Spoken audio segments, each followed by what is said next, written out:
That satisfying click. The sound of all 4 doors locking at once. I was trapped in the back of an Uber at midnight, parked in the darkest corner of O'Hare Airport. The driver gripped the steering wheel knuckles, white sweat dripping down his temple. "Don't get out here," he said, his voice barely a whisper. "Trust me." I screamed. I begged. I offered him everything in my purse. Then I saw the police lights. 3 cruisers surrounded us, and my whole life shattered. Before I tell you what happened next, I need to ask you something. If this story touches your heart, please subscribe to this channel and stay with me until the very end. And drop a comment telling me which city you're watching from. I want to see how far my story has traveled. Now let me take you back to the beginning, to the night I discovered that the 2 people I loved most in this world wanted me dead. My name is Maya Richardson. I am 57 years old, and until that February night in Chicago, I believed I knew what love looked like. I believed it looked like my husband Marcus bringing me coffee every morning without being asked. I believed it looked like my best friend Destiny calling me 3 times a week just to hear my voice. I believed love was safe. I believed love was honest. I was a fool. The clock on our living room wall showed 11:47 p.m. when I found the wallet. Marcus had left for the airport 2 hours earlier, kissing my forehead the way he always did, telling me not to wait up. A last-minute business trip to Denver, he said. Some crisis with a client that couldn't wait until Monday. I didn't question it. In 4 years of marriage, I had never questioned Marcus Hayes. He was 15 years younger than me, yes. People whispered about that. My own sister told me I was being naive marrying a man who looked at me the way Marcus did. "He's too smooth," she said, "too perfect."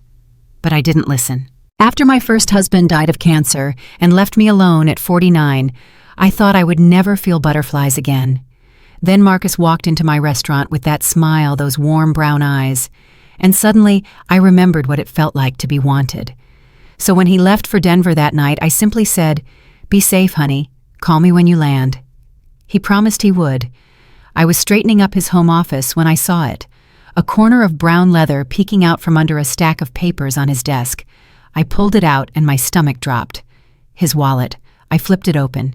His driver's license, his credit cards, $300 in cash, everything he would need at an airport, everything he couldn't travel without sitting right here in my hands. I grabbed my phone and called him. It rang 6 times and went to voicemail. I called again. Same thing. I sent a text. "Marcus, you forgot your wallet. Call me." The message showed delivered but not read. I stood there in his office, heart pounding, telling myself to calm down. Maybe he had a backup card. Maybe he realized when he got there and was already on his way back. But the flight was at 1:30 a.m. If he didn't have ID, they wouldn't let him through security.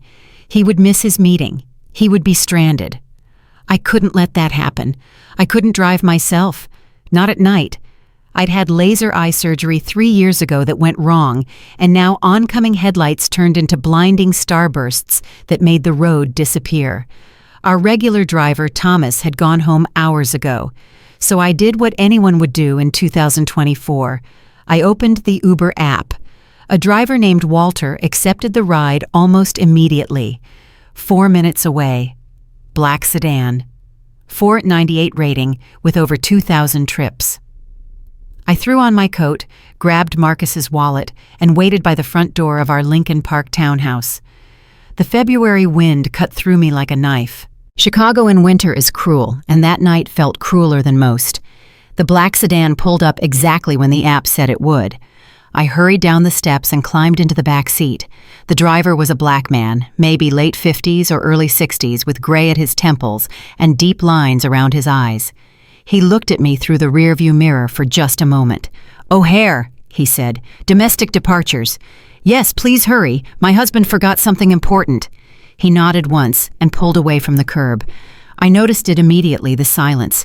No music playing, no small talk about the weather or the Bulls game, just the hum of the engine and the whisper of tires on cold pavement. I tried calling Marcus again. Nothing. I texted him, "On my way to the airport now, please check your phone." Still no response. "Everything okay back there?" I looked up. The driver was watching me in the mirror. "Fine," I said. "Just trying to reach my husband." He nodded slowly. Long way to come for a wallet. Something about the way he said it made me pause. He can't fly without his ID. Right. He turned his attention back to the road. Right. We merged onto the Kennedy Expressway. At nearly midnight on a Tuesday, traffic was light. The city skyline glittered to our left, all those windows lit up like stars brought down to earth. I had lived in Chicago for 32 years, and it still took my breath away sometimes. But that night, the beauty felt distant. Something was wrong. I could feel it in my bones, that ancient instinct that women learn to ignore because we're taught to be polite, to not make a scene, to give people the benefit of the doubt. The driver kept checking his mirrors, not just glancing, but studying them, like he was looking for something. "Is there a problem?" I asked. "No, ma'am." "You keep looking behind us." He was quiet for a moment. "Just being careful. Late night. You never know." My hand moved to my purse. My phone was inside, along with pepper spray my sister had given me last Christmas. I had laughed when I unwrapped it. "What am I going to need this for?" I'd said. I wasn't laughing now. We exited onto the airport access road. The terminals rose up ahead of us all, that glass and steel flooded with fluorescent light. I felt relief wash through me. Almost there. Just drop off the wallet, maybe see Marcus's face light up with gratitude, then go home and crawl into bed. But instead of pulling up to the main departure doors where people were coming and going, where there were lights and security guards and other travelers, the driver kept moving. He passed the busy terminal entrance and continued to the far end of the departures level. "Sir, I need to go to the main doors." He didn't respond. "Sir." The car slowed and stopped next to a massive concrete pillar. This end of the terminal was dark. Half the overhead lights were out. There wasn't a single person in sight. I grabbed the door handle and pulled. It didn't move. I tried the other side. Locked. "What are you doing? Let me out." He didn't turn around. His hands gripped the steering wheel so tight I could see the tendons standing out. "Please," he said, "please don't open that door." "Let me out right now, or I'm calling 911. "Ma'am," his voice cracked, "I need you to listen to me. I know you're scared. I know this looks bad, but if you step out of this car right now, you will die." I stopped breathing. "What did you say to me?" He finally turned just enough for me to see his profile. His jaw was clenched. There was sweat on his forehead. "5 minutes," he said. "Give me 5 minutes. Then you'll understand everything." "I don't have 5 minutes. My husband is waiting for me. You need to let me out of this car right now." "Your husband isn't waiting for you, Mrs. Hayes." The way he said my name made my blood turn cold. "How do you know my name? The app only shows first names." He was quiet. "How do you know who I am?" "Because I've been watching you for 3 months." I think I screamed. I know I started hitting the window, slamming my palm against the glass, hoping anyone would see me and call for help. But the parking area was empty. We were alone. "Stop," he said. "Please stop. You're going to hurt yourself." "You're kidnapping me." "I'm saving your life." That's what every kidnapper says. He turned fully now, and I saw his face clearly for the first time. He looked exhausted. He looked scared. But underneath all that, there was something else, something that looked almost like grief. "Your father's name was Raymond Richardson," he said. "He owned Rosie's Kitchen on the south side before he expanded to 5 locations across Cook County. He died of a stroke 2 years ago. You were holding his hand when it happened." I couldn't speak. He had a tattoo on his left forearm, a rose with your mother's name underneath. Rosalind. He got it on their first anniversary. "How do you know that?" "Because I was there when he got it. I drove him to the parlor. Your mother was furious when she found out because she thought it was going to get infected." My mind was spinning. "Who are you?" "My name is Walter Jenkins. 30 years ago, I was a detective with the Chicago Police Department. Your father and I grew up on the same block. He was the best friend I ever had. When he started making money with the restaurants, he asked me to help him stay safe, consult on security, keep an eye out for trouble." He paused. "I was with him the night before he died. He asked me to do one last thing for him." "What?" "Protect his little girl, no matter what." I was shaking. "This doesn't make sense. If you knew my father, Why have I never heard of you? Why didn't you come to the funeral? I was there, back row, left before the service ended. Your father and I had an agreement. He wanted me in the background, invisible, said you would never accept a bodyguard, so it was better if you didn't know. This is insane. You're insane. Look at your phone. What? Look at your phone. Pull up your photos. Go back to your father's 70th birthday party, the one at the restaurant on Western Avenue. There was a man in the background of one of the pictures. Gray suit, standing by the kitchen door. My hands were shaking so bad I could barely hold the phone. I scrolled back through 2 years of memories past holidays and vacations and ordinary Tuesday dinners until I found it. Dad's 70th. He was sitting at the head of the table laughing at something someone had said, surrounded by family and friends. And there, in the corner of the frame, barely visible, was a man in a gray suit. Walter Jenkins. Oh my God. I've been watching over you since the day he died, from a distance, making sure you were okay. And for 2 years you were. Then you married Marcus Hayes, and everything changed. What are you talking about? Mrs. Hayes, Maya, I need you to look out the window. Look up at the terminal, 2nd floor, international departures, the big glass windows. I didn't want to look. I knew somehow that if I looked, nothing would ever be the same. But I looked anyway. At first, I only saw the usual airport scene through the massive windows, travelers pulling suitcases, a janitor pushing a mop, a young couple hugging goodbye. Then I saw him, Marcus. He was standing near the windows facing outward like he was looking for something. He wasn't alone. There was a woman next to him, her hand on his arm. Destiny, my best friend since college, the woman who had introduced me to Marcus 4 years ago, the woman who came to my house every Sunday for brunch and told me how lucky I was to find love again. She was wearing a red dress, the dress she'd bought last month when we went shopping together. This is for a special occasion, she'd told me with a mysterious smile. I watched as Marcus put his arm around her waist and pulled her close. I watched as she tilted her head up and kissed him. No, I whispered. No, no, no. I'm sorry, Walter said. I'm so sorry you had to see that. There has to be a mistake. They're friends. They're just friends. Destiny set us up. She was at our wedding. She's my best friend. She's been sleeping with your husband for at least 8 months. I have photos. I have hotel receipts. I have everything. The world was tilting. I couldn't breathe. I pressed my hands against the cold window and stared up at the 2 people I trusted most in this world, wrapped around each other like I didn't exist. Why are they at the airport? Marcus said he was going to Denver for business. There is no Denver trip. Check his wallet. There's a pocket behind the card slots. Look inside. I opened the wallet with numb fingers and found the hidden pocket. Inside were 2 plane tickets, Chicago to Cancun. One way, Marcus Hayes and Destiny Cole, departing tonight. They're running away together. It's worse than that. What could be worse than this? Walter pointed toward the concrete pillar next to our car. You see that shadow, just past the pillar where the light doesn't reach? I squinted into the darkness.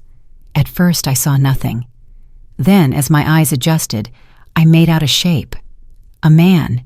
He was pressed against the wall, almost invisible in his dark clothing, and he was watching our car.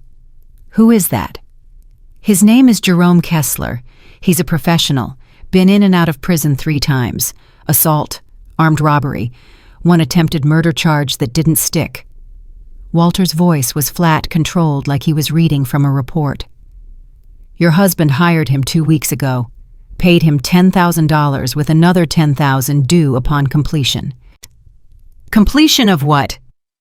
You were supposed to get out of this car about 30 seconds ago. You would have walked toward the terminal and Kessler would have grabbed you. He has a rag soaked in chloroform in his pocket. He was going to knock you out, put you in another vehicle, and take you somewhere you would never be found. I couldn't feel my body anymore. Marcus wants to kill me. Your husband is in debt, gambling, online poker. He owes over $180,000 to people who don't accept late payments. He's been siphoning money from your accounts for 2 years to cover his losses, but it's not enough. He needs everything, the restaurants, the properties, the life insurance policy he took out on you 6 months ago. I never signed any life insurance policy. Yes, you did. You just didn't know it. He slipped it in with some other papers, something about taxes. You signed where he pointed without reading the fine print. I remembered that night. Marcus had come home stressed, said the accountant needed some signatures before the end of the quarter. I trusted him. I always trusted him. The plan was simple, Walter continued. You disappear. Kessler makes sure you're never found. Marcus plays the grieving husband for an appropriate amount of time, then collects on the insurance and sells everything you own. He and Destiny start over in Mexico with your money. By the time anyone realizes what happened, they're gone. But I found the wallet. He forgot it. He didn't forget it. He left it on purpose. What? Think about it. Marcus never forgets anything. The man remembers your mother's birthday and your dentist appointments and the name of your childhood dog. You think he accidentally left his wallet behind on the night of the most important trip of his life.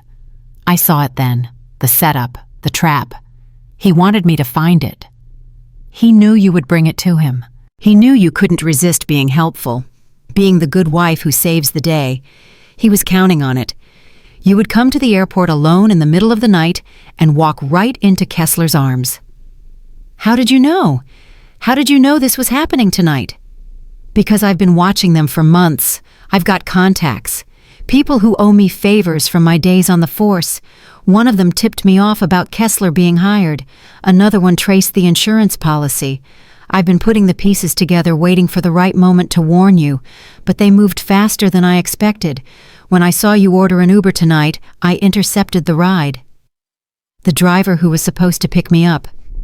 Sitting at a bar right now wondering why the app glitched. I've done this before, part of the job. So what happens now? Before Walter could answer, the world exploded with light and sound, blue and red, sirens screaming. 3 police cruisers came tearing around the corner and surrounded our car. Officers jumped out with their weapons drawn, screaming commands into the night. For one horrible second, I thought they were there for Walter. I thought this was it, that whatever crazy story he had told me was a lie, and now I was going to watch him get arrested while I still didn't know what was true. But the officers ran right past us. They swarmed around the concrete pillar flashlights, cutting through the darkness. I heard shouting, scuffling a man's voice, yelling obscenities.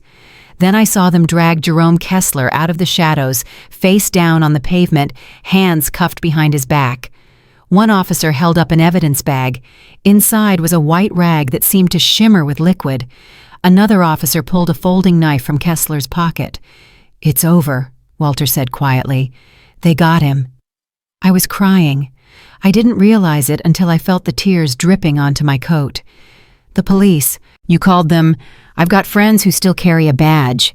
They've been watching Kessler all week, waiting for him to make a move. Tonight was the night." One of the officers approached our car and tapped on Walter's window. Walter lowered it. "Package secured," the officer said. "You were right about everything. The chloroform, the knife, the whole thing." "What about the other 2? "The husband and the girlfriend. Still upstairs. They don't know anything yet. We've got eyes on them." Walter nodded. "Give us a minute. She needs time." The officer looked into the back seat and saw me, mascara running down my face, clutching my dead husband's wallet like a lifeline. His expression softened. "Take all the time you need, ma'am. You're safe now." He walked away, and suddenly the car was quiet again. Just me and Walter, and the wreckage of everything I thought I knew. "I trusted him," I said. "I loved him." "I know." Destiny introduced us. She said she knew he was perfect for me. She said we were meant to be together. She was setting you up from the beginning. Marcus was already in debt when they met you. They saw an opportunity, and they took it. 4 years. 4 years of my life.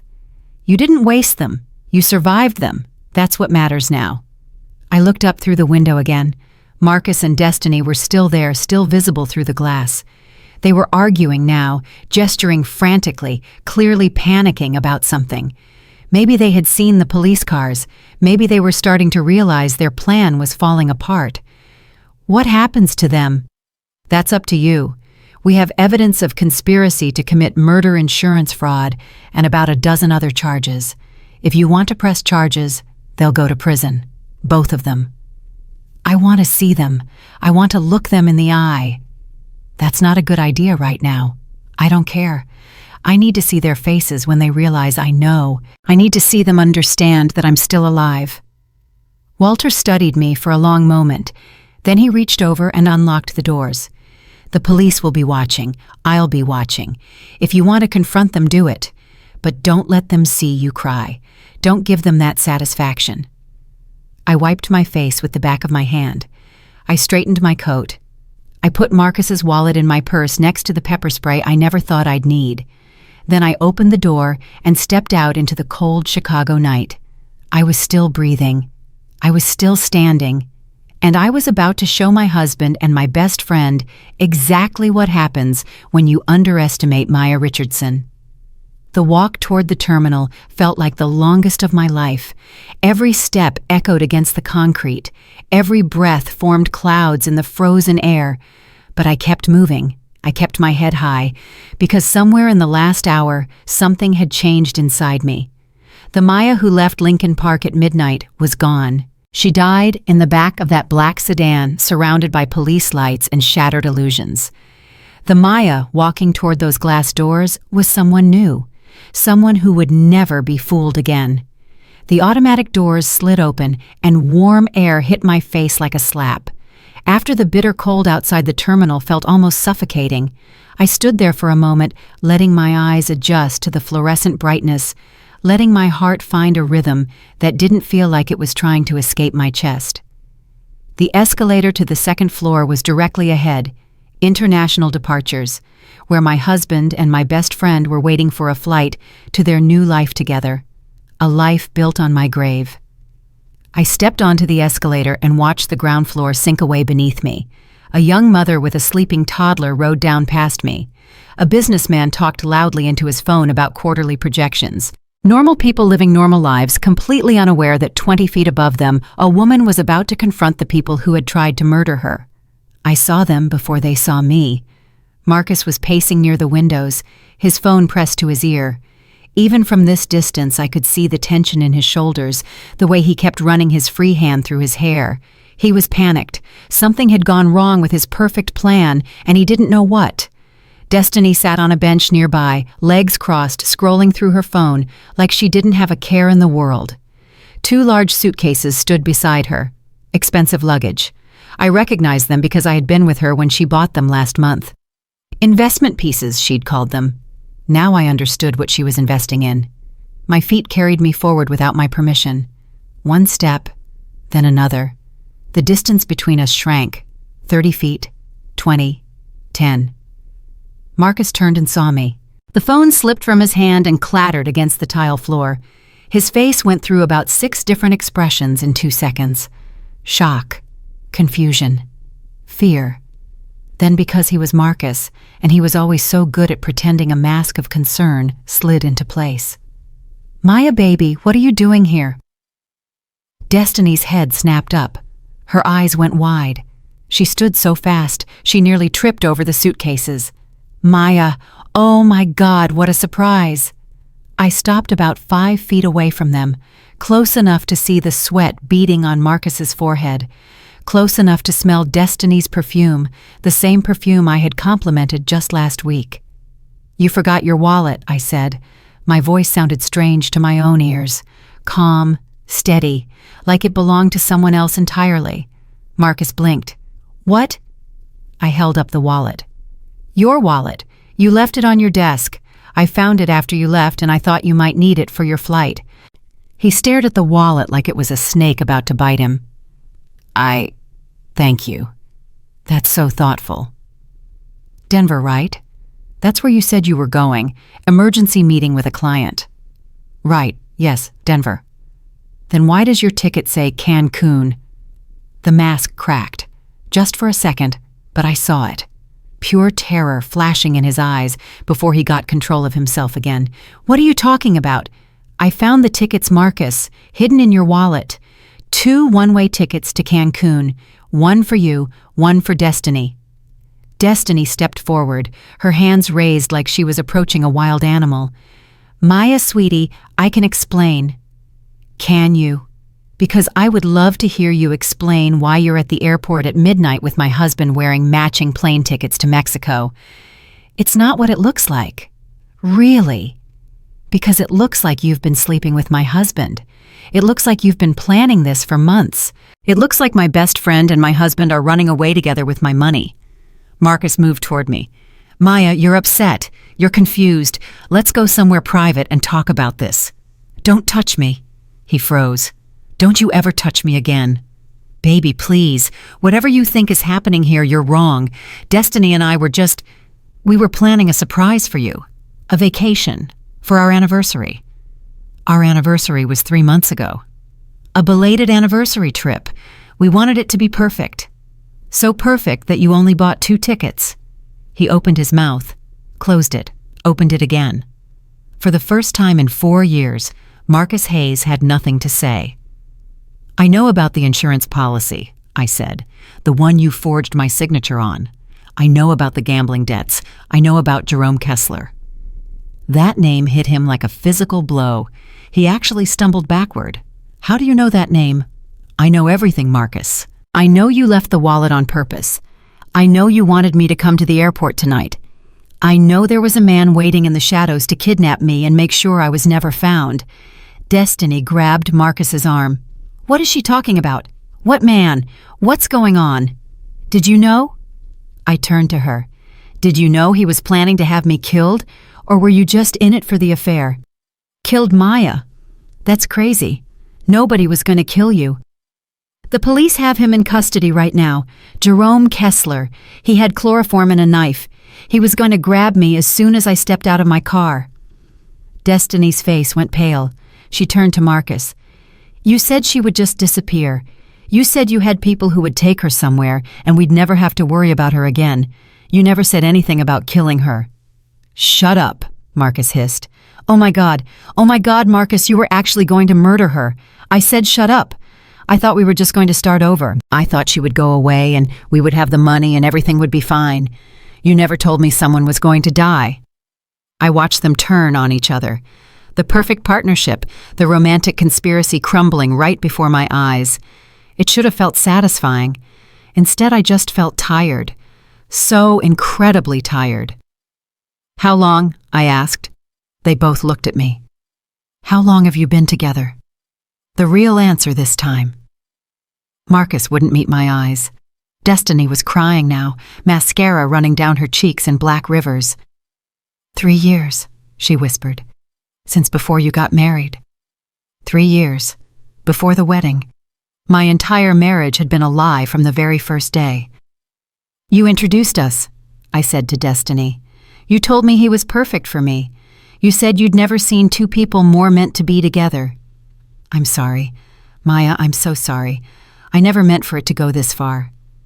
You never meant for it to go this far. You set me up. You brought a con artist into my life and helped him steal everything from me. I loved him. I still love him, and he loved me. But we didn't have any money. We were drowning. Then I remembered you, and I thought Maya's got everything. Maya's got the restaurants and the houses and the investments. Maya's lonely and desperate, and she'd believe anything if a handsome man told her she was special. The words hit me like bullets, each one finding its target with perfect precision. So I was just a mark to you, all those years of friendship, all those Sunday brunches and shopping trips and late-night phone calls. I was just someone to exploit. It wasn't supposed to be like this. We were just going to take some money and leave, but Marcus kept losing more and more to the gambling and the debts kept growing, and suddenly taking some money wasn't enough anymore. We needed everything, and the only way to get everything was to make sure I died. She couldn't say it. She just stood there crying, unable to deny what they had planned for me. I turned to Marcus. He was staring at the floor, jaw clenched, mind clearly racing through options, looking for an angle, looking for a way out.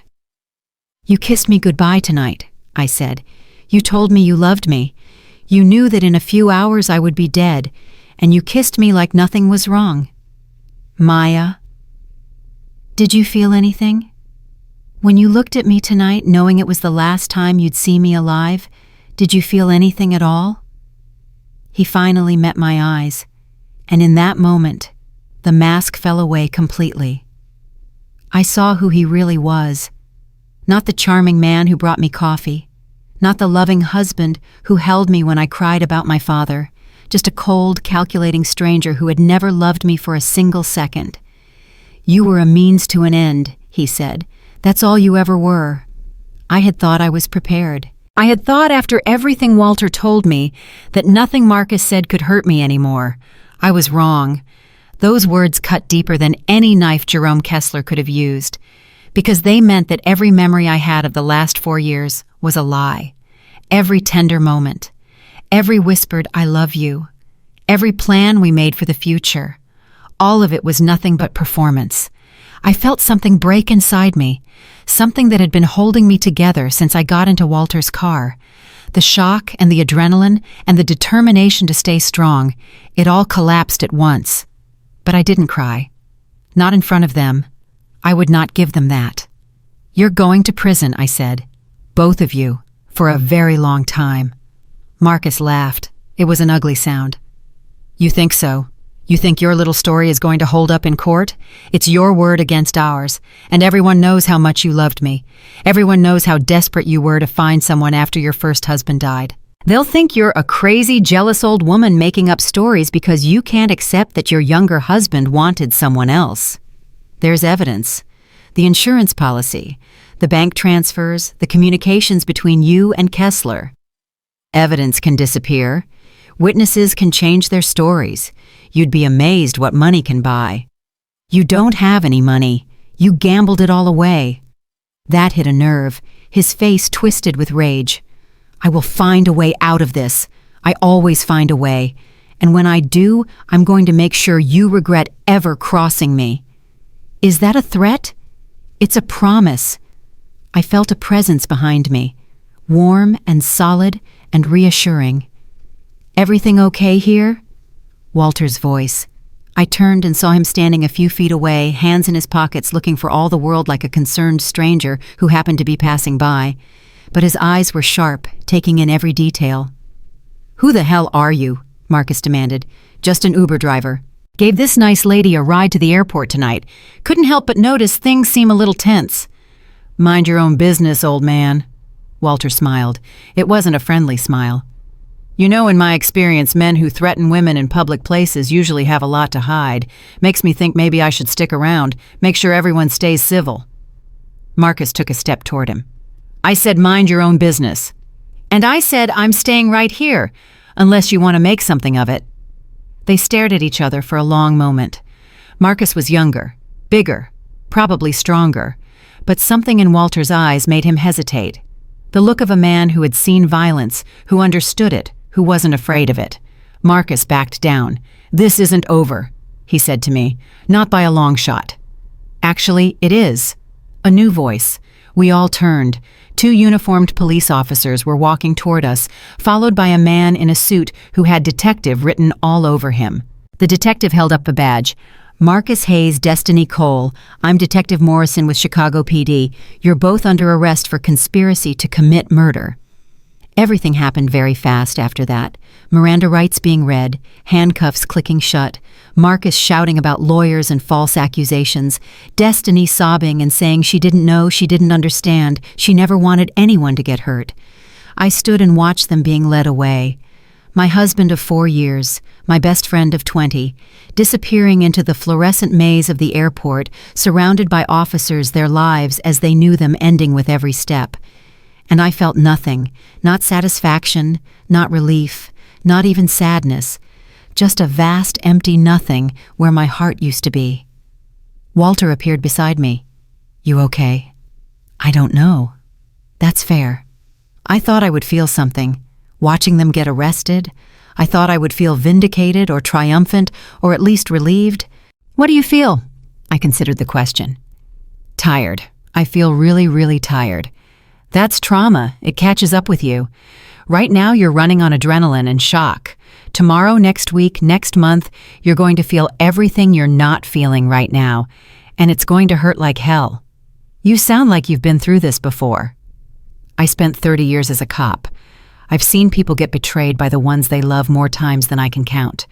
The ones who make it through are the ones who let themselves feel it, who don't try to pretend they're fine when they're not. I don't know how to not be fine. I've spent my whole life being fine, being strong, being the one who holds everything together. Maybe that's part of the problem. I looked at him. This man I had never met before tonight, who knew more about me than I knew about myself, who had been watching over me for years without my knowledge, who had saved my life. Why? I asked. Why did you do all this? You could have just warned me. You could have called me on the phone and told me what was happening. Would you have believed me? Probably not. Exactly. You needed to see it for yourself. You needed to understand what they were capable of. Otherwise, you would have found some way to explain it away, to give them the benefit of the doubt. Because that's who you are, Maya. You see the best in people, even when they don't deserve it.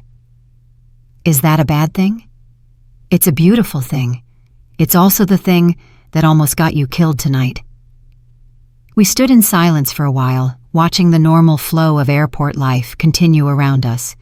People rushing to gates, families reuniting, couples saying goodbye, all of them oblivious to the drama that had just unfolded in their midst. What happens now? I asked. Now you go home. You try to get some sleep. Tomorrow you call a lawyer and start protecting your assets. Marcus has been siphoning money for years. You need to find out how much and start the process of getting it back. And then you start living your life again, on your own terms this time. I don't even know what that looks like. You'll figure it out. You're stronger than you think, Maya. Your father always said that. He said you had fire in you even if you didn't always let it show. Tears pricked at my eyes. I miss him, my father. He would have known Marcus was bad news. He would have seen right through him. Maybe. Or maybe he would have been fooled too. Marcus is good at what he does. He's been conning people his whole life. Your father trusted me to watch over you because he knew there would be threats he couldn't predict. He knew he couldn't protect you forever. But you did. Protect me, I mean. You've been protecting me all along. It's what I promised him. It's what I'll keep doing as long as you need me. I didn't know what to say to that, so I just nodded. Detective Morrison came back after a while carrying a notepad. Mrs. Hayes, I'm going to need you to come down to the station tomorrow to give a formal statement. Nothing too stressful, just walking us through everything that happened tonight. Of course. I also want you to know that we've got a solid case here. The evidence Mr. Jenkins gathered, combined with Kessler's testimony, there's no way they're walking away from this. Your husband and Ms. Cole are looking at serious time. How serious? Conspiracy to commit murder is a Class X felony in Illinois. That's 6 to 30 years. Plus the fraud charges, the insurance scam, the gambling debts, we're going to throw everything we've got at them. They'll be old and gray before they see the outside of a prison cell. I should have felt something at that news. Relief, satisfaction, justice being served. But I still felt nothing. Just that vast, empty space where my heart used to be. Walter drove me home as the sun started to rise over Chicago. The city was waking up, traffic beginning to thicken, morning commuters filling the streets. A new day starting for millions of people who had no idea that a woman named Maya Richardson had just watched her entire life collapse and somehow survived. When we pulled up to my townhouse, I sat in the car for a long moment, staring at the front door. I don't want to go in there, I said. Everything in that house is a lie. The furniture we picked out together, the pictures on the walls, the bed where we slept every night, all of it is contaminated now. Then don't stay. Where would I go? You own 5 restaurants and 3 properties besides this house. You've got options. Stay in a hotel tonight if you need to, but you don't have to go back in there until you're ready. I thought about it. A hotel room, clean sheets, no memories, no ghosts. I need to get some things first, just for tonight. I'll wait. I went inside. The house was exactly as I had left it, which somehow made it worse. Marcus's coffee cup still sitting on the kitchen counter, his shoes by the door, the blanket we used to snuggle under while watching movies draped over the back of the couch. I walked through the rooms like a ghost, seeing everything with new eyes. Every gift Marcus had given me, every piece of furniture we had chosen together, every photograph of our life as a couple, it all looked different now. Tainted. Poisoned. I packed a small bag. Just the essentials. Clothes, toiletries, the photo of my father that I kept on my nightstand. On my way out, I passed Marcus's office. I stopped.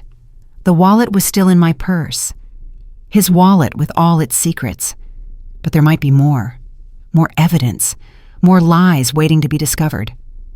I went in and started searching. Through his desk drawers. Through his filing cabinet. Through the briefcase he used for work. I found it hidden in a fake bottom of his desk drawer. A burner phone.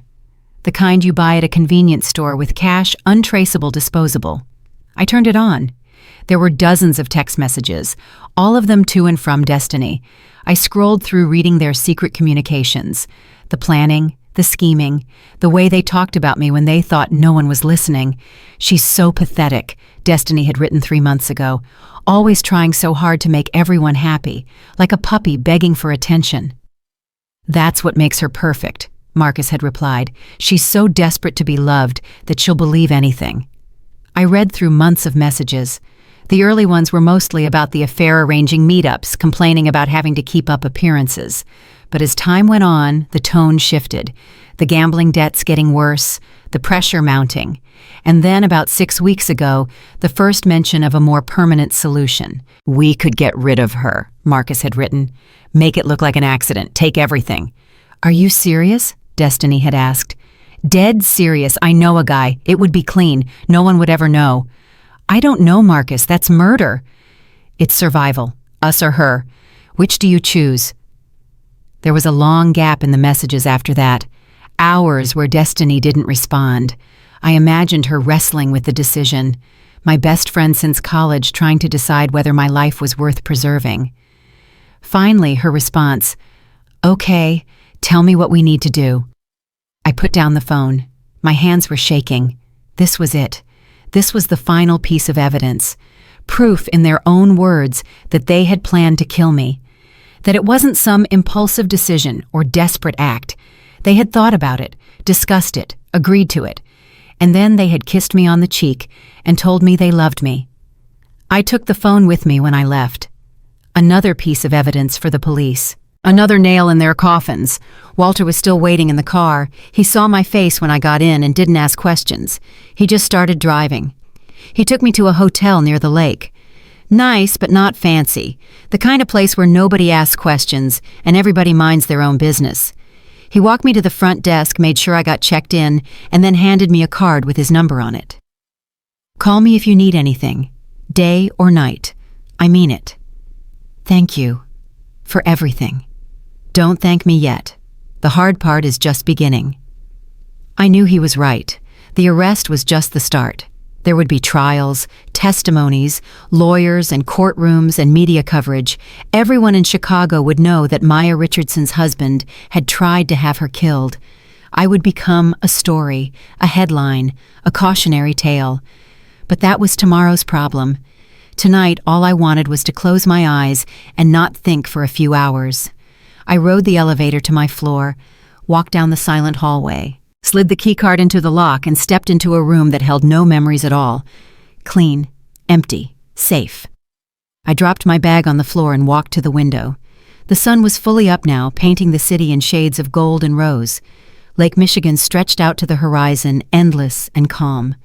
I stood there for a long time watching the light change, thinking about everything I had lost. My husband, my best friend, my belief that love was something you could trust, but also thinking about what I had gained. The truth. My life. A second chance that I had come within 5 minutes of never receiving. The woman who had left her house last night was gone. She had died in the back of that black sedan surrounded by police lights and broken dreams. But something new was being born in her place, something harder, something wiser, something that would never again mistake cruelty for kindness or manipulation for love. I didn't know what the future held. I didn't know who I would become now that everything I thought I knew had been stripped away. But I knew one thing for certain, one truth that burned in my chest like a flame that would never go out. I was alive, and I was going to make every single day count. I didn't sleep that night. I lay in the hotel bed staring at the ceiling, running through every moment of the last 4 years. Every time Marcus had told me he loved me. Every time Destiny had hugged me and called me her best friend. Every dinner, every holiday, every birthday celebration where they had smiled at me and planned my death behind my back. The sun rose and set and rose again. I lost track of time. At some point, room service knocked and left food outside my door. I don't remember eating it. On the third day, Walter called. "You need to get up," he said. "You need to start fighting back." I don't know how. Yes, you do. You just forgot. Your father built an empire from nothing. That same blood runs through your veins. It's time to remember who you are. He picked me up an hour later. I had showered for the first time since the airport, put on clean clothes, looked at myself in the mirror, and barely recognized the woman staring back. My eyes were hollow. My cheeks were sunken. I looked like I had aged 10 years in 3 days. "Where are we going?" I asked as I got into the car. "First, we're going to see your lawyer. Then we're going to the bank. Then we're going to start taking back everything Marcus stole from you." The lawyer's name was Patricia Chen. She worked out of a small office in the Loop, all glass and chrome and aggressive modern art. She was tiny, maybe 5 feet tall with gray hair cut short and eyes that missed nothing. "Mrs. Hayes," she said, shaking my hand, "I'm sorry we're meeting under these circumstances, but I want you to know I've been waiting for this day for 2 years. What do you mean? Your father hired me 6 months before he died. He was worried about your marriage. He asked me to keep an eye on the legal side of things, make sure nothing happened to your assets without your knowledge." She pulled out a thick folder. "I've been documenting everything Marcus has done since then." I sank into a chair. You knew what he was doing and you didn't tell me." "I suspected, but suspicion isn't evidence. And your father was very clear that I wasn't to approach you directly unless I had proof of criminal activity. He said you wouldn't believe me otherwise." She was right. I wouldn't have believed her. I would have defended Marcus, accused her of trying to sabotage my marriage, probably fired her on the spot. That's how deep his manipulation had gone. "What did you find?" Patricia opened the folder and began laying out documents on her desk. Bank statements, property records, insurance policies, a web of financial transactions that stretched back nearly 3 years. Your husband has been systematically draining your accounts since the first month of your marriage. Small amounts at first easy to overlook. A few thousand here, a few thousand there. But over time, the amounts grew. In the last year alone, he's moved over $400,000 out of your joint accounts. $400,000. That's just what I can trace. There's more hidden in shell companies and offshore accounts. He's been using your restaurants as fronts for money laundering, cooking the books to hide his gambling losses. If this had gone on much longer, you would have been bankrupt within a year. I felt sick. My father had worked his entire life to build those restaurants. 40 years of 18-hour days of sacrifice, of pouring his heart and soul into every dish. And Marcus had almost destroyed it all for poker chips and empty promises. What can we do? We freeze everything. Every account, every property, every asset with his name on it. We file for emergency divorce proceedings and request a full forensic audit of all financial records. We document every dollar he stole, and we get it back. And the criminal case, that's separate, but it helps. The DA is building a strong case for conspiracy to commit murder. With the evidence from the burner phone and Kessler's testimony, they're looking at multiple life sentences. But civil and criminal are different animals. Even if he goes to prison, you still need to protect what's yours. We spent the next 4 hours going through paperwork, signing documents, authorizing investigations. By the end of it, my hand was cramped and my head was spinning, but something had shifted inside me. For the first time since that night at the airport, I felt like I was doing something, fighting back instead of just surviving. Walter was waiting in the lobby when we finished. "How do you feel?" he asked. "Angry." He smiled. "Good. Anger is fuel. Use it." The next stop was the bank. The manager, a nervous man named Peterson, who had known my father for years, was waiting for us in his office. Mrs. Hayes, I am so sorry for everything you've been through. I want you to know that we're fully cooperating with the investigation. I appreciate that, but right now I need to know exactly how much damage my husband has done. He pulled up records on his computer. The numbers were worse than Patricia had estimated. Marcus had not only drained our joint accounts, but he had also taken out lines of credit against properties I didn't even know were leveraged. He had forged my signature on loan documents. He had created fake business expenses to justify massive withdrawals. The total exposure is approximately $1.2 million. Peterson said, his voice barely above a whisper.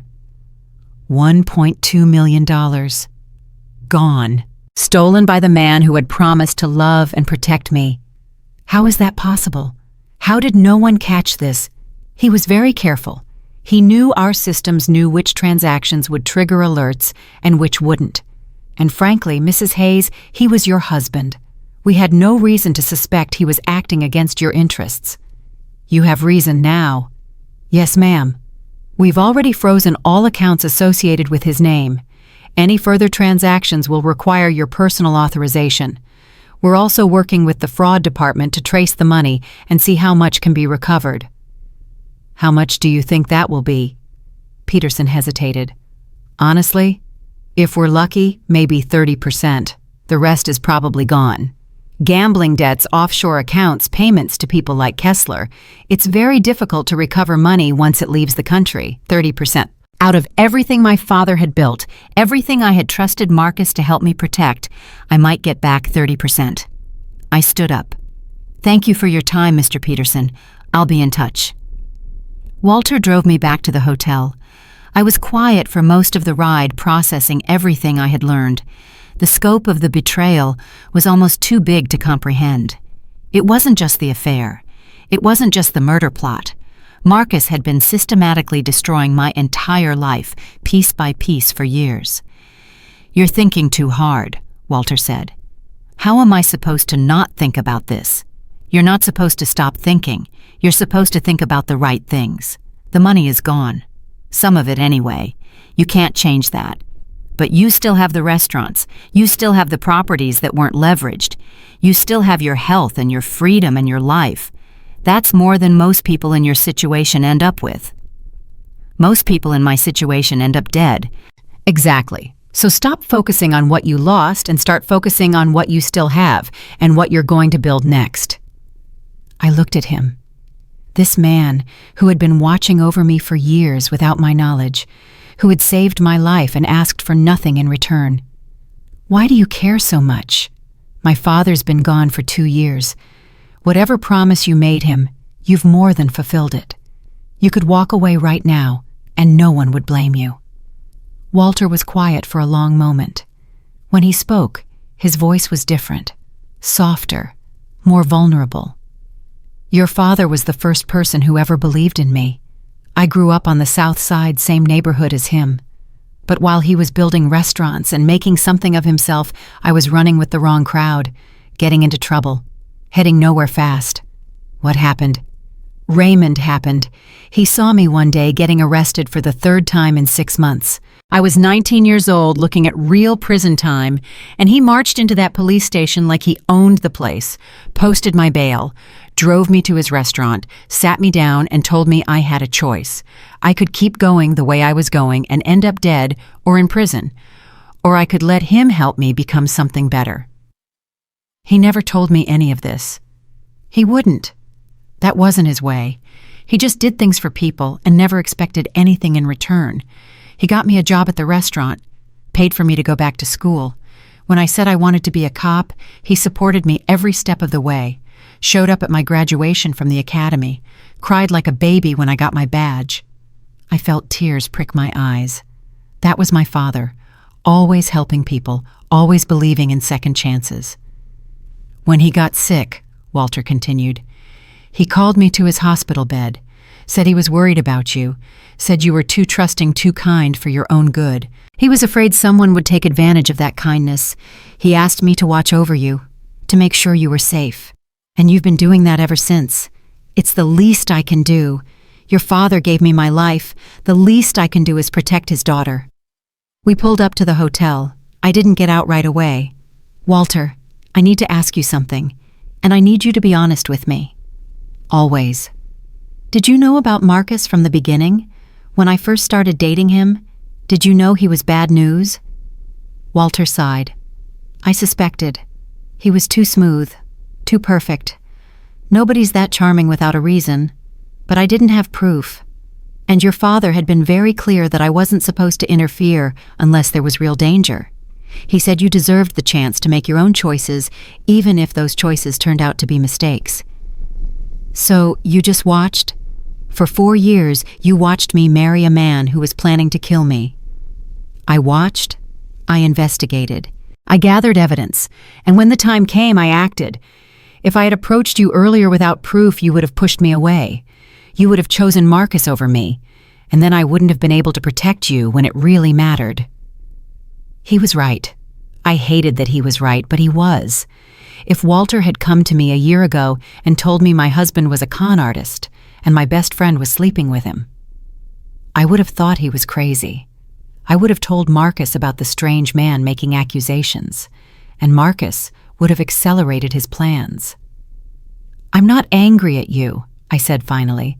"I'm angry at myself for being so blind, for wanting love so badly that I ignored every warning sign." "Don't do that. Don't blame yourself for trusting the people who were supposed to love you. That's not weakness, Maya. That's humanity.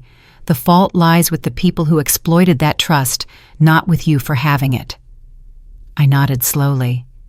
He was right about that too. "What happens now?" I asked. "Now you rest. Tomorrow we start the real work." "What real work?" "Taking back your life, piece by piece, starting with your restaurants."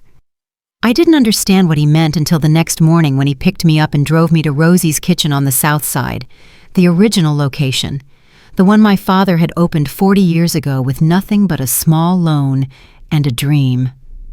I hadn't been there in months. After my father died, I had handed day-to-day operations over to Marcus, trusting him to manage things while I grieved. Another mistake. Another piece of my life I had surrendered without a fight. The restaurant was quiet when we arrived. It was mid-morning between breakfast and lunch, and only a few staff members were there prepping for the day. They all stopped when I walked in. Mrs. Hayes, the head chef, a woman named Doris, who had worked for my father since the beginning, rushed over. "We heard what happened. Are you okay?" "I'm getting there." "That man—" She shook her head. "I never trusted him. None of us did.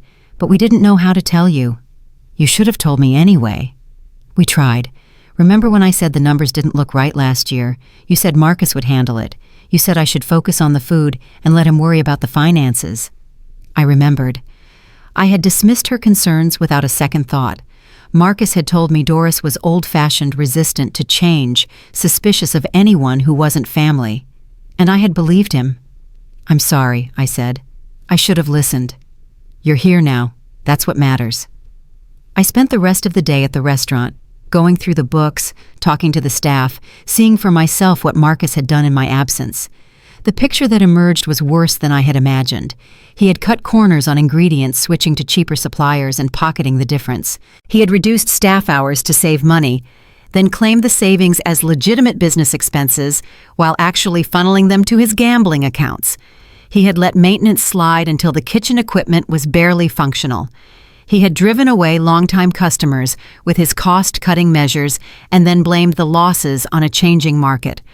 My father's legacy, everything he had worked for, was being destroyed from the inside. "Can it be saved?" I asked Doris. "Maybe, if we act fast. The core is still good. The recipes, the reputation, the loyal customers who remember what this place used to be. But we need money. We need to invest in repairs and quality ingredients in marketing to bring people back." "How much?" "To do it right, $200,000 minimum, and that's just for this location. The other 4 are in similar shape. $1 million to save 5 restaurants that Marcus had nearly run into the ground. Money I might not even have anymore." "I'll find it," I said. "Whatever it takes." That night, alone in my hotel room, I did the math. After Marcus's theft and the frozen assets and the legal fees that were piling up, my liquid capital was almost gone. I had properties, but selling them would take time. I had the restaurants, but they were bleeding money instead of making it. For the first time since my father died, I was truly alone. No husband to lean on. No best friend to call for advice. No father to guide me through the darkness. Just me. I picked up my phone and scrolled through my contacts. All those names, all those people I had thought were friends. How many of them were really on my side? How many of them had known about Marcus and Destiny and said nothing? I stopped on one name, my sister Gloria. We hadn't spoken in months. Not since she had told me she didn't trust Marcus, and I had accused her of being jealous of my happiness. I pressed call before I could talk myself out of it. She answered on the second ring. "Maya, is that you?" "It's me." "Oh my God, I saw the news. Are you okay? Where are you? Do you need me to come?" The concern in her voice broke something inside me. All those months of silence, all that distance I had created between us, and she was still ready to drop everything and help me. "I'm okay," I said, and then I started crying. "No, that's a lie. I'm not okay. I'm not okay at all." "I'm coming. Where are you?" "Gloria, you don't have to." "I know I don't have to. I want to. You're my sister. Whatever happened between us, you're still my sister. Now tell me where you are." An hour later, she was at my hotel room door. She took one look at me and pulled me into a hug so tight I could barely breathe. "I'm sorry," I said into her shoulder. "I'm so sorry for everything I said. Stop. You don't need to apologize for anything." "I told you that you were jealous. I said you couldn't stand to see me happy because your own marriage failed. I was horrible to you. You were in love. Love makes people stupid. God knows I've done enough stupid things for love myself." She held me while I cried. For the first time since that night at the airport, I let myself fall apart completely. All the pain, all the fear, all the grief I had been holding back came pouring out in great heaving sobs. When I finally stopped, Gloria sat me down and made me tell her everything. The whole story, from the forgotten wallet to the confrontation at the airport to the days of numbness that followed. "I'm going to kill him," she said when I finished. "I'm going to find that man, and I'm going to kill him with my bare hands. The police already have him. Not good enough. He deserves worse than prison." "I know, but right now prison is the best I can hope for." "What about the money? What about the restaurants?" I told her about the financial situation. The theft, the debt, the $1 million I needed to save my father's legacy. "I have some savings," she said immediately. "It's not much, maybe 50,000, but it's yours if you need it." "Gloria, I can't take your money." "You're not taking it. I'm giving it. There's a difference. And it's not charity, it's family. Dad would have done the same for me in a heartbeat." "50,000 won't be enough." "Then we'll find more. We'll figure this out together. You're not alone, Maya. You were never alone. You just forgot that for a while." My sister stayed with me that night. We ordered room service and talked until 3 in the morning, catching up on all the months we had lost. She told me about her new job, her new apartment, the therapist who was helping her work through her own divorce. I told her about the emptiness I felt, the anger, the crushing weight of betrayal. "It gets better," she said. "I know that sounds like a cliché, but it's true. The first year after David left, I thought I would never feel normal again. But I did, slowly, one day at a time. And you will too." "How did you do it? How did you move on?" "I got angry. I let myself feel all the rage and the hurt and the betrayal, and then I channeled it into something productive. I got a better job. I got a better apartment. I got a better life. The best revenge isn't making them suffer.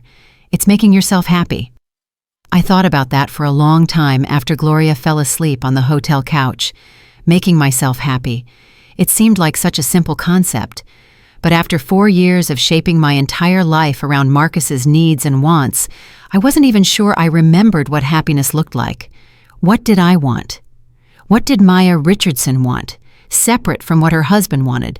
Separate from what her best friend wanted. Separate from what everyone else expected of her. I wanted my father's restaurants to survive. That much I knew for certain. I wanted to honor his legacy, to prove that everything he had built wouldn't disappear just because he was gone. But beyond that, I didn't know. And maybe that was okay. Maybe I didn't need to have all the answers right now. Maybe I just needed to take one step at a time, one day at a time, until the path forward became clear. The next morning, I woke up with a new sense of purpose. Gloria made coffee while I showered and dressed in real clothes for the first time in days. When I looked in the mirror, I still saw the hollow eyes and the sunken cheeks. But I also saw something else, something harder, something that refused to give up. "What's the plan?" Gloria asked as she handed me a cup. "First, I'm going to the police station to give my formal statement. Then I'm meeting with the DA to discuss the case against Marcus and Destiny. And then I'm going to every single one of my restaurants to see exactly what needs to be done to save them. Want company? More than anything." Detective Morrison was waiting for us at the station. He led me to an interview room and spent 3 hours going through every detail of that night. The Uber ride, Walter's revelation, the confrontation at the airport, the burner phone, and all the evidence it contained. "We've got a solid case," he said when we finished. "Kessler is cooperating fully in exchange for a reduced sentence. He's given us everything: the planning sessions with your husband, the payments, the instructions on how to make it look like a random crime."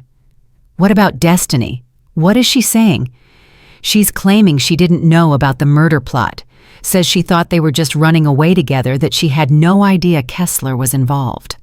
"That's a lie. I heard her on the burner phone. She knew exactly what was happening." "We know. We have the messages. But her lawyer is already trying to spin a narrative where she was another victim of Marcus's manipulation.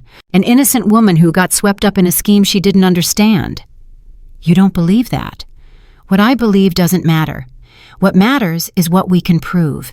And right now, we can prove she was part of the conspiracy. Whether we can prove she knew about the murder specifically, that's going to be up to a jury." I felt anger rising in my chest. Destiny playing the victim. Destiny trying to wriggle out of responsibility for what she had done. She had known. She had chosen. She had looked me in the eye at Sunday brunch and called me her best friend while plotting my death. "I want to testify," I said. "When the trial happens, I want to be there. I want to tell the jury exactly what she did to me." "That can be arranged. But I have to warn you, trials can be brutal. Defense attorneys will try to tear you apart on the stand.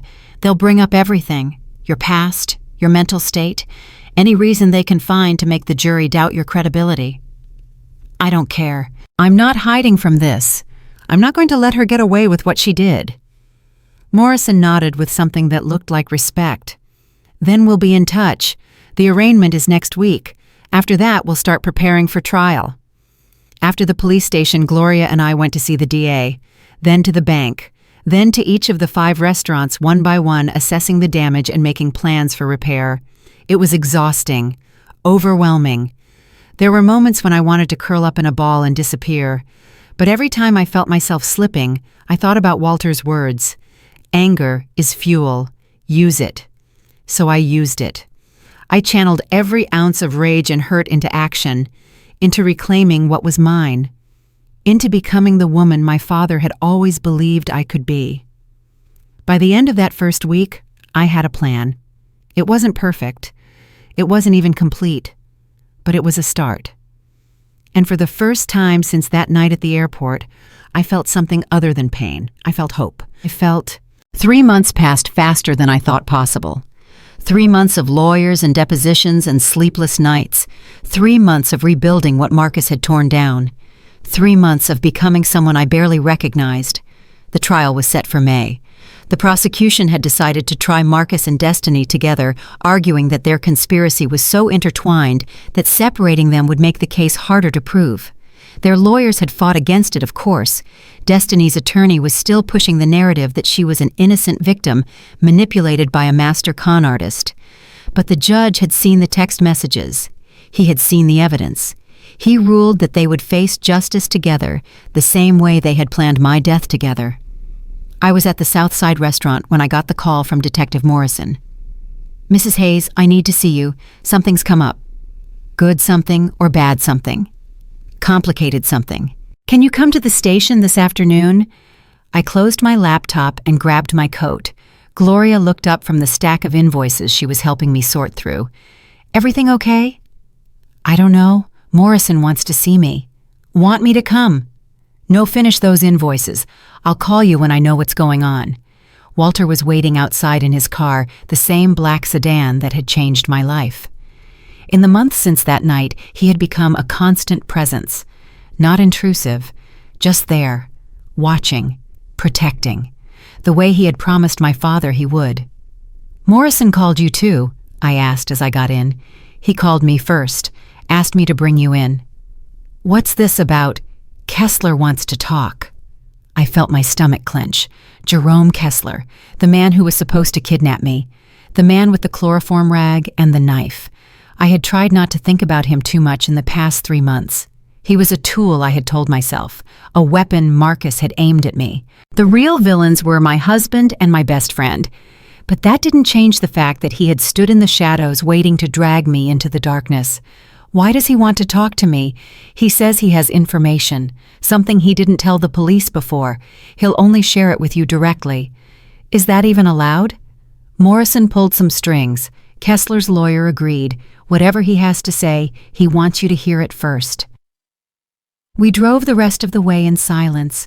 I watched the city pass by outside the window, all those ordinary people living ordinary lives, going to work, picking up groceries, complaining about traffic. None of them knew what it felt like to sit across from the man who had been paid to end your life. At the station, Morrison met us in the lobby. He looked tired, the kind of tired that comes from too many cases and not enough sleep. "You don't have to do this," he said. "Kessler's cooperation agreement doesn't require your participation. If you're not comfortable, we can get whatever information he has through other channels." "I want to hear it. Whatever he has to say, I want to hear it from him." "Okay, but I'll be right outside. If at any point you want to stop, just say the word." They led me to an interview room, small, gray, a metal table bolted to the floor, and 2 chairs facing each other. The kind of room where confessions happened. Kessler was already there, his hands cuffed to a chain attached to the table. He was smaller than I had imagined. Average height, average build.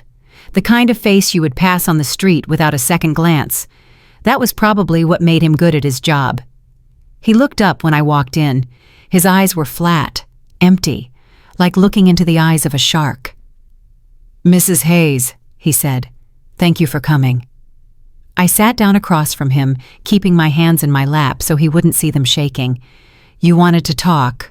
So, talk." "First, I want to apologize."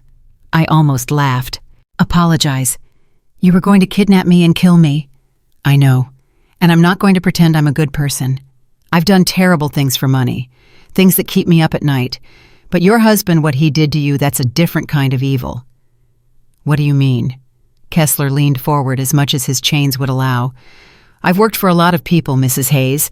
Businessmen who wanted competitors eliminated, spouses who wanted insurance payouts, gang leaders who needed problems to disappear. They're all the same in a way. They want something and they're willing to pay someone else to do the dirty work. And Marcus was different. Marcus was worse. Most of my clients, they come to me with a plan. They know what they want, and they pay me to execute it. Clean, professional, nothing personal. There's nothing clean about murder. You're right, there isn't. But there's a spectrum, and your husband was on the far end of it." "I don't understand." Kessler's jaw tightened. "He enjoyed it, the planning, the deception, the way he was going to make you walk right into my arms. He didn't just want you dead, Mrs. Hayes. He wanted you to suffer first. He wanted you to die knowing that the man you loved had orchestrated everything." I felt cold. "He told you this?" "He told me a lot of things. We had several meetings before that night. Planning sessions, he called them, and each time he would talk about you. How trusting you were, how easy to manipulate, how much fun it was to watch you believe every lie he told." "Why are you telling me this?" "Because there's something the police don't know, something I didn't tell them because I was trying to protect my own skin. But now I figure, what the hell? I'm going to prison either way. Might as well clear my conscience." He paused, studying my face, like he was deciding whether I could handle what came next. There was another plan, a backup, in case the airport thing fell through. What kind of backup? The vitamins, the ones he was giving you. They weren't poison, not exactly. They were designed to make you sick over time, slowly. So slowly that no one would suspect anything. You would get weaker and weaker, and eventually your body would just give out. He called it the long game, insurance in case I failed. I thought about those vitamins, the ones I had thrown down the sink every day while Marcus watched me pretend to swallow them. The ones I had assumed were just a quick poison, something to make me drowsy or confused, so I would be easier to grab. How long? If I had actually taken them, how long would I have had? 6 months? Maybe 8? Depends on your constitution. But by the end, you would have been bedridden, hospitals, doctors. Nobody would have suspected a thing, just a woman with a mysterious illness that nobody could explain. I felt bile rising in my throat.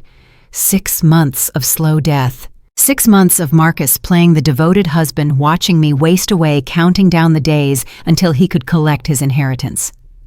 There's more, Kessler said. I don't know if I can hear more. You need to.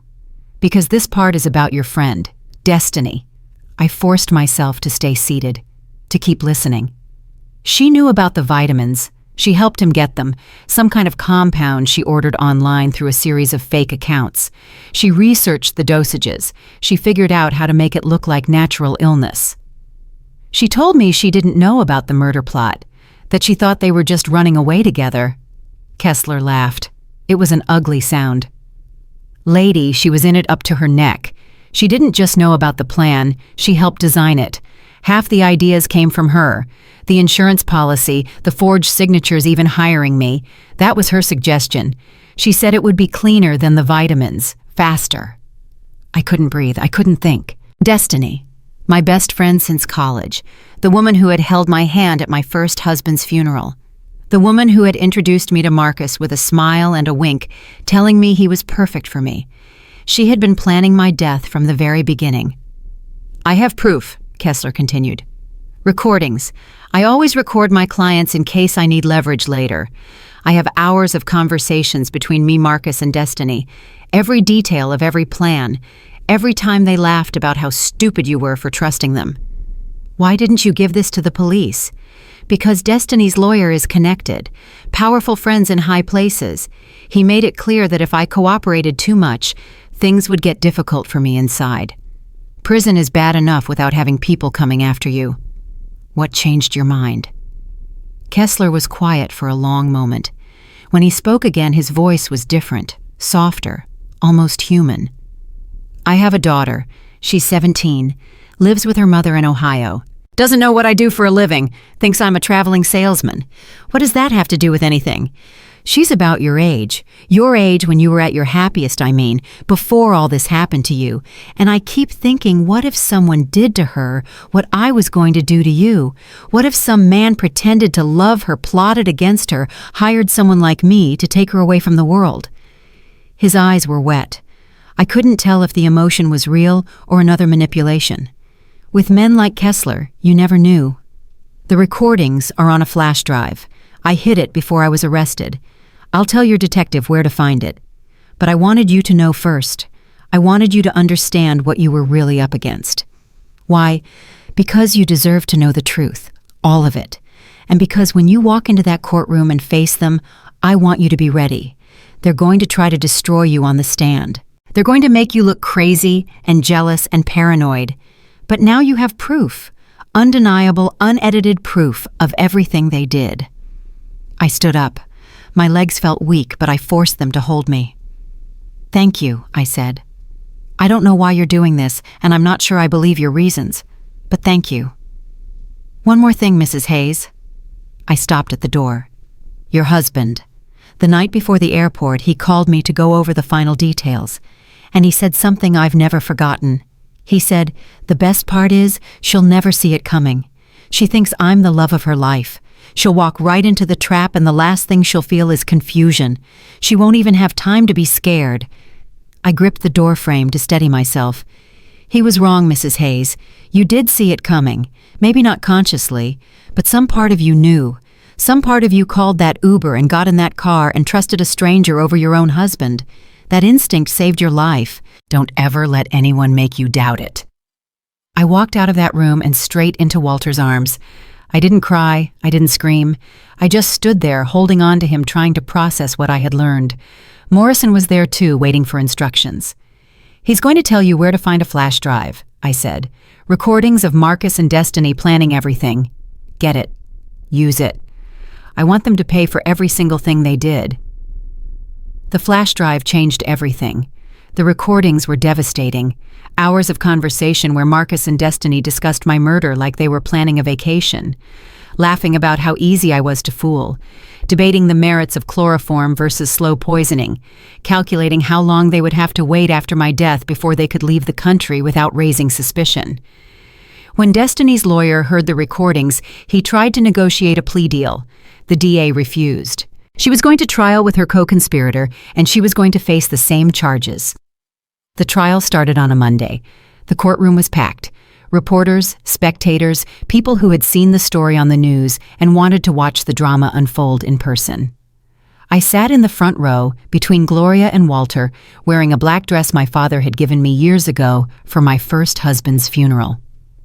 Marcus and Destiny were brought in separately. They wouldn't look at each other. Whatever alliance they had formed was long gone. Now they were just two people trying to save themselves. Marcus looked thinner than I remembered. Paler. The months in county jail had stripped away his polish. No more expensive suits. No more confident smile. He was just a man in an orange jumpsuit facing the consequences of his choices. Destiny was worse. She had always been beautiful, the kind of woman who turned heads wherever she went. But now she looked haggard, hollow. The glamour was gone, and what remained was fear. She tried to catch my eye as she was led to the defense table. I looked away. The prosecution's case was methodical. They started with the financial evidence: bank records showing the money Marcus had stolen, insurance documents with my forged signature, the web of shell companies and offshore accounts he had used to hide his gambling losses. Then they moved to the conspiracy. Kessler testified, his flat voice describing every meeting, every payment, every instruction. The recordings were played for the jury, Marcus and Destiny's voices filling the courtroom with their casual cruelty. I watched the jury's faces as they listened. Horror, disgust. One woman covered her mouth when she heard Destiny suggest using chloroform because it would be more peaceful. Peaceful, like she was doing me a favor. When it was my turn to testify, I walked to the stand with my head held high. The prosecutor, a woman named Thompson, who had become something like a friend over the past months, guided me through my story. The marriage, the trust, the night at the airport. I told them about the locked doors, about Walter's warning, about looking up at that terminal window and seeing my husband with his arm around my best friend. I told them about the wallet, the tickets, the life insurance policy I had never signed. I told them about confronting Marcus and Destiny, about the lies they had told, about the way Marcus had looked at me and said I was just a means to an end. When I finished, Destiny's lawyer stood up for cross-examination. His name was Crawford, and he was everything I had expected. Slick, confident, the kind of man who made his living destroying witnesses on the stand. "Mrs. Hayes," he began, "you've been through quite an ordeal." "Yes. And you're understandably angry." "I'm beyond angry." "Of course. But I want to make sure the jury understands what actually happened here. Because there's a lot of he said, she said in this case, isn't there? There's evidence, recordings, documents. Evidence that could be interpreted in different ways. My client, Ms. Cole, was in a relationship with Mr. Hayes. That's not a crime. People have affairs all the time. She helped plan my murder. Did she? Or was she simply a woman in love, going along with what her boyfriend suggested without fully understanding the implications? She knew exactly what she was doing. You seem very certain of that. I am certain. I heard the recordings. I heard her voice. Voices can be misleading. Context can be misleading. Isn't it possible that what you interpreted as planning was actually just hypothetical conversation? People say things they don't mean all the time. I felt anger rising in my chest, but I kept my voice steady. Mr. Crawford. I heard your client laugh about how confused I would be when I died. I heard her discuss the best ways to dispose of my body. I heard her calculate how much money she would get from my life insurance. Does that sound hypothetical to you? He shifted tactics. Mrs. Hayes, before that night at the airport, did you have any suspicions about your husband's fidelity? No. None at all. In 4 years of marriage, you never once questioned where he was or who he was with. I trusted him. You trusted him completely, despite the fact that he was significantly younger than you, despite the fact that your own sister warned you about him. Objection, Thompson said. Relevance. Goes to the witness's judgment, Your Honor. Overruled. You may answer, Mrs. Hayes. I took a breath. Yes, my sister had concerns. And no, I didn't listen. I was in love. I believed in my husband. I don't think that makes me naive. I think it makes me human. But it does raise questions about your perception, doesn't it? If you missed the signs of an affair for 4 years, if you ignored warnings from your own family, how can we be sure you're accurately perceiving what happened that night? Because I was there, because I lived it, because I looked into my husband's eyes and saw the truth. The truth as you perceived it. The truth. Period. Crawford circled back to the recordings, trying to poke holes in their authenticity. He suggested they might have been doctored. He questioned Kessler's credibility. He painted a picture of a woman so traumatized that she couldn't distinguish between reality and imagination. But the evidence held.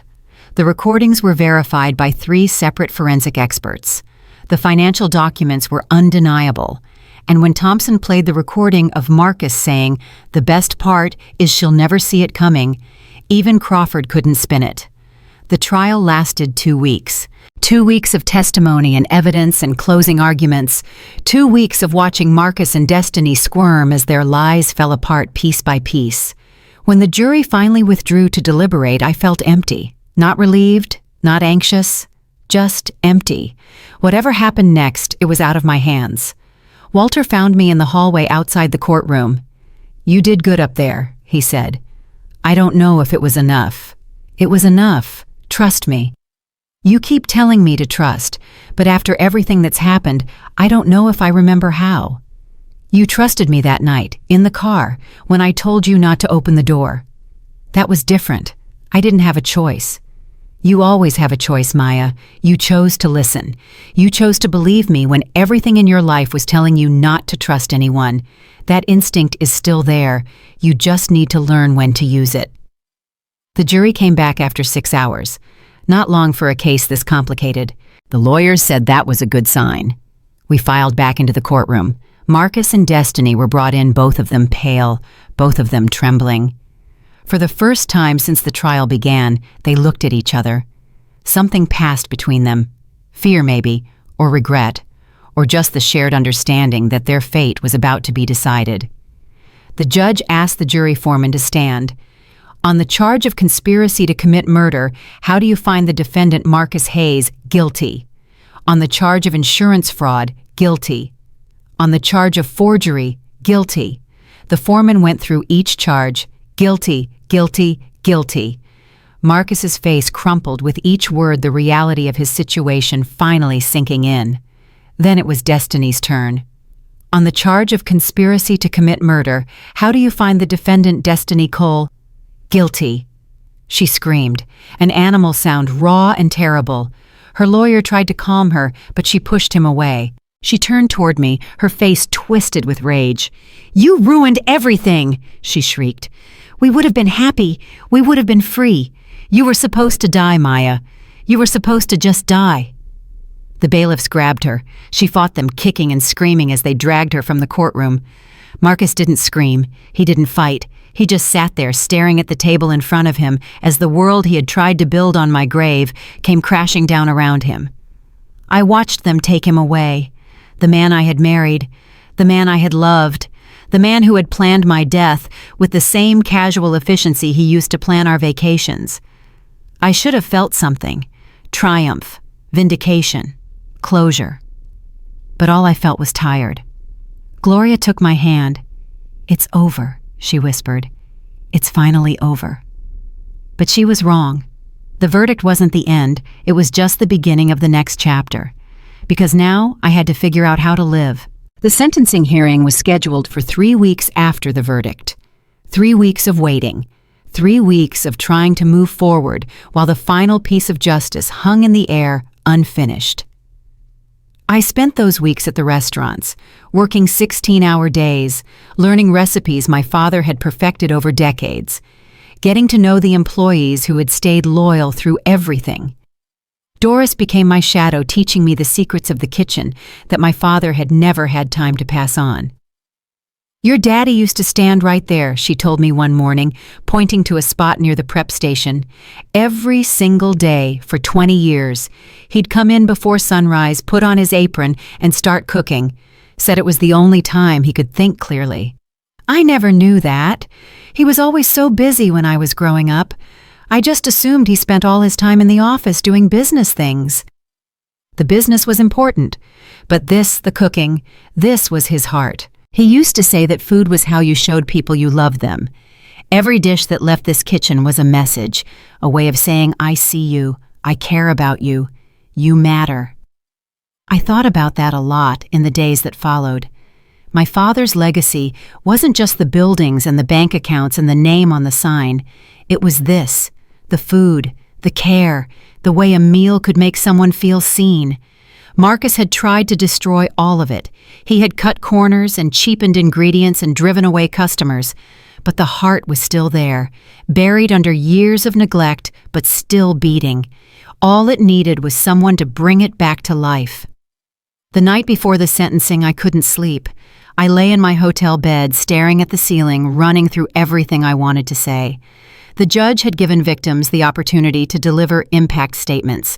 I had written and rewritten mine a dozen times, but nothing felt right. How do you put 4 years of betrayal into words? How do you explain what it feels like to have your entire life revealed as a lie? Around 3 in the morning, I gave up trying to sleep. I got dressed and drove to the Southside restaurant, let myself in with my key, stood in the empty dining room surrounded by the ghosts of 1,000 family dinners. My father's picture hung on the wall near the entrance. He was smiling in it the way he always smiled, like he knew a secret that made everything okay. "I don't know what to say tomorrow," I told him. "I don't know how to make them understand." Silence. Of course, silence. He had been gone for 2 years now, but somehow, standing in the place he had built, I felt closer to him than I had since the day he died. "You always knew what to say. You always had the right words for every situation, and I'm standing here about to face the 2 people who tried to destroy everything you created, and I don't have anything." I sank into a chair and put my head in my hands. "I'm so tired, Daddy. I've been strong for so long. I fought back like everyone told me to. I protected the restaurants. I testified at the trial. I did everything right, but I'm still so tired, and I'm still so angry, and I don't know how to make any of it stop." A memory surfaced. I was maybe 12 years old, crying in the same dining room because some girls at school had spread rumors about me. I couldn't even remember what the rumors were now. Something stupid. Something that had seemed like the end of the world at the time. My father had found me here, tears streaming down my face, and he had sat down across from me. He hadn't said anything at first. He had just listened while I poured out all my hurt and anger and confusion. And when I was finished, he had said something I never forgot. "Baby girl pain is like a fire. You can let it burn you up, or you can let it burn away everything that doesn't matter. The girls who hurt you, they don't matter. What matters is who you are when the fire goes out." Who was I now that the fire was going out? I wasn't Marcus's wife anymore. The divorce had been finalized weeks ago. I wasn't Destiny's friend. That friendship had been a lie from the beginning. I wasn't even the same Maya Richardson who had existed before that night at the airport. So who was I? I sat there in the dark, waiting for an answer that didn't come. Eventually, the sky outside the windows began to lighten. A new day. The day I would face Marcus and Destiny one last time. I drove home as the sun rose over Lake Michigan, showered, put on the black dress again, applied makeup carefully covering the dark circles under my eyes. When I looked in the mirror, I saw a woman who had survived things that should have destroyed her. Maybe that was enough. Maybe that was who I was now, a survivor. Walter picked me up at 9. He was wearing a suit the first time I had seen him in anything other than casual clothes. He looked distinguished, serious, like the detective he had once been. "You ready?" he asked. "No." "Good. That means you're taking it seriously." Gloria met us at the courthouse. She hugged me tight, then stepped back and looked me over. "You look beautiful." "I look exhausted." "Same thing when you've been through what you've been through." The courtroom was packed again, more reporters than before, more spectators. The trial had been a sensation covered by every news outlet in Chicago and beyond. The story of the wife who survived her husband's murder plot, the best friend who turned out to be the enemy, the Uber driver who was really a guardian angel in disguise. I had stopped reading the coverage weeks ago. It was too strange seeing my life reduced to headlines and sound bites, too painful reliving the worst moments over and over again. Marcus was brought in first. He looked worse than he had during the trial. Thinner, grayer. The weeks in county jail waiting for sentencing had taken their toll. He didn't look at me. He kept his eyes on the table in front of him, like if he didn't see me, I wouldn't be real. Destiny came next.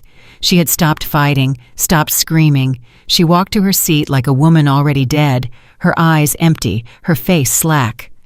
Whatever fire had driven her to help plan my murder had burned out completely. The judge, a stern woman named Patterson, who had presided over the trial, called the courtroom to order.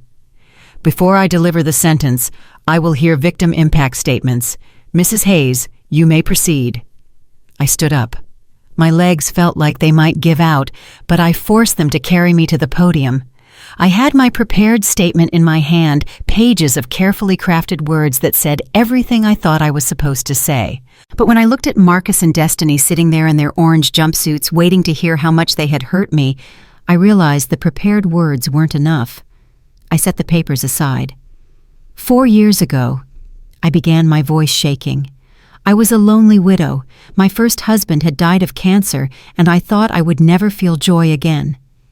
Then a friend introduced me to a charming man, and suddenly life didn't seem so empty anymore. I looked at Marcus. He still wouldn't meet my eyes. "I loved you. I know that probably sounds pathetic given everything you did, but it's the truth. I loved you with everything I had. When you smiled at me, I felt like the luckiest woman in the world. When you held me at night, I thanked God for giving me a second chance at happiness." My voice steadied as I continued. "But it was all a lie. Every kiss, every I love you, every plan we made for the future. You were never my husband. You were a predator wearing a mask waiting for the right moment to strike." I turned to Destiny. "And you? You were supposed to be my best friend. 20 years of friendship. 20 years of secrets shared and tears wiped away and celebrations together. I trusted you more than I trusted almost anyone on this planet." She flinched, but didn't look up. "Do you remember what you said to me at my wedding? You said, 'Maya, you deserve this. After everything you've been through, you deserve to be happy.' And I believed you. I believed you because I never imagined that the person saying those words was plotting my death." I felt tears building, but forced them back. I would not cry, not in front of them. I've spent a lot of time thinking about what I want to say to you both, about what words could possibly capture the depth of your betrayal, and I've realized there aren't any. There's no speech eloquent enough to describe what it feels like to discover that your life was a lie. No statement powerful enough to convey the horror of learning that the people you loved wanted you dead. I took a breath. But I've also realized something else, something more important. You didn't win. You tried to destroy me, and you failed. You tried to take everything I had, and here I am still standing, still breathing, still fighting. For the first time, Marcus looked up. Our eyes met.